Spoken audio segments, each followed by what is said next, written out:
Things change. The world became different. It's hard to believe that I first watched the Teen Titans episode How Long is Forever 20 years ago.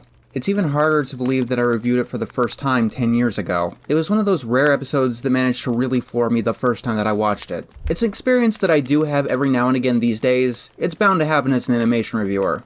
But back when I was a kid, it was a rarity, reserved only for episodes like Last of the Star Makers or Good Will Hunting. They were the far and few episodes that did something really special. They had extra heart put into them that most didn't dare to have. While cartoons, even cartoons aimed at a young audience, have been getting more experimental throughout all the 90s. Even by the early 2000s, animation was more focused on being funny, recapturing the classic style of the Looney Tunes, or barring that, telling a story focused on its action. Maybe I only thought that due to my own limited worldview. There are some things that you only truly understand as you get older. As an 11-year-old, I loved the episode How Long is Forever. As a 21-year-old, I was passionate about it. As a 31-year-old, I understand it. Things change. The premise of the episode is something that should be very familiar. Technically speaking, it's a dystopian future episode. It's a common plot device, especially in the world of superheroes. Our setup is also simple. Starfire, our main character for this episode, wants to celebrate a Tamaranian holiday, meant to cherish friendship, and her friends have been spending the day getting on each other's nerves, like friends tend to do. Starfire takes this to heart, warning them all of the Rekma. On my world, Rekmaz means the drifting, the point at which close friends begin to drift apart, and their friendship begins to die. None of the other Titans see this all so deeply, thinking it's just typical roommate stuff. Either way, holiday or not, argument or not, they're still superheroes, and that means that they have a job to do. A new villain named Warp is on the scene, having broken into the Technological Museum to steal an artifact called the Clock of Eternity. The battle ensues, and it's like your typical Teen Titans episode, except all of the Titans are beaten this time, one by one, and Warp is about to return 100 years to the future, about to make a killing on the stolen artifact. Starfire, though, with one last burst of energy, follows him into the time portal. They fight, and Starfire stops the time travel early, landing herself 20 years into the future.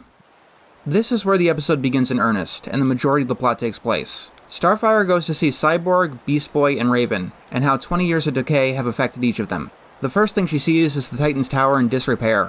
Why is it cold? And where are my... friends? One thing I have to appreciate is the score of this episode. It has just the right amount of melancholy. It gives the episode a sad and somber note, without delving into melodrama. It's a subtle punch to the heartstrings. So subtle that I wouldn't be surprised if this didn't stand out to everyone, at least on their first viewing. But to me, the score is the first thing that I think of when it comes to this episode.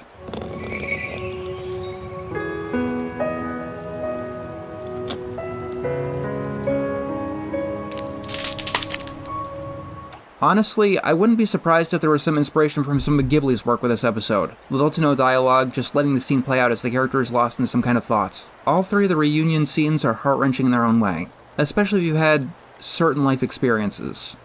Cyborg, what has happened? Why are you... Old? Well, that's what happens to folks when you go away for 20 years. I have a cousin who I used to see quite often when I was a kid. And he was a kid too.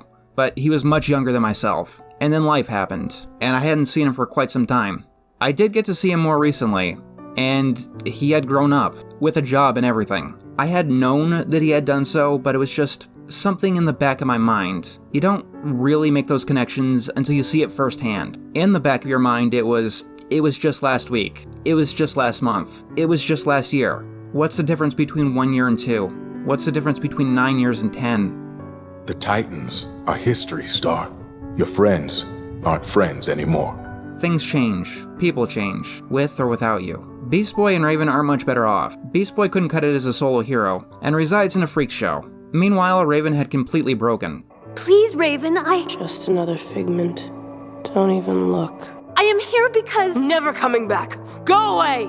The range that Tara Strong has here is definitely quite impressive. From depression to anger, and through it all, how she's not even trying to fight her circumstance anymore. And Beast Boy is in quite the similar situation. It's always sad to see people you once knew become shells of their former selves. It's hard, and it's the one thing that Starfire refuses to confront. She comes to the more comforting solution that this is all Warp's influence. He was in the past, and he managed to alter it. From Warp's perspective, though, that's not how things work at all. You will repair the damage you have done to my past! Silly girl. One cannot damage history. because history cannot be changed. And that's a fact that absolutely devastates Starfire. Finally knowing what 20 years actually feels like gives this episode a special resonance that very few other pieces of media have had with me, especially when we've all come to a strange and uncertain future that can very much feel like a dystopia at times. It can be easy to feel overwhelmed with what has been, what is, and what could have been, and how easy it is at times to feel like you could just give up. But even in the darkest times, not everything is lost. Even throughout all of this, Robin still managed to stay strong. He's different now. Far different. He goes by a new name, Nightwing, but he's still the same old friend that Starfire left behind 20 years ago. So, it's impossible. Good. If memory serves, we've done the impossible before.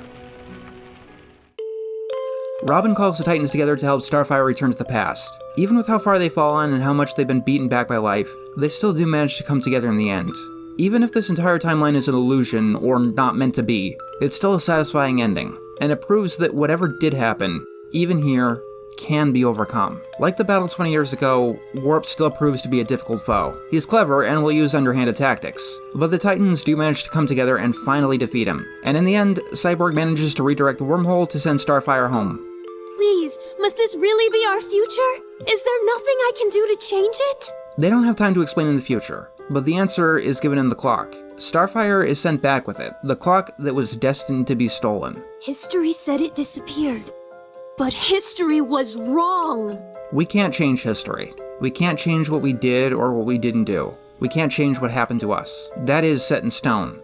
But we can change how we feel about it. We can change how it affects our present. We can let it hold us back, or we can let it push us forward to grow stronger. Because while the past may be predetermined, the future never is. It's never too late to overcome. Things change, but how they change is in our hands.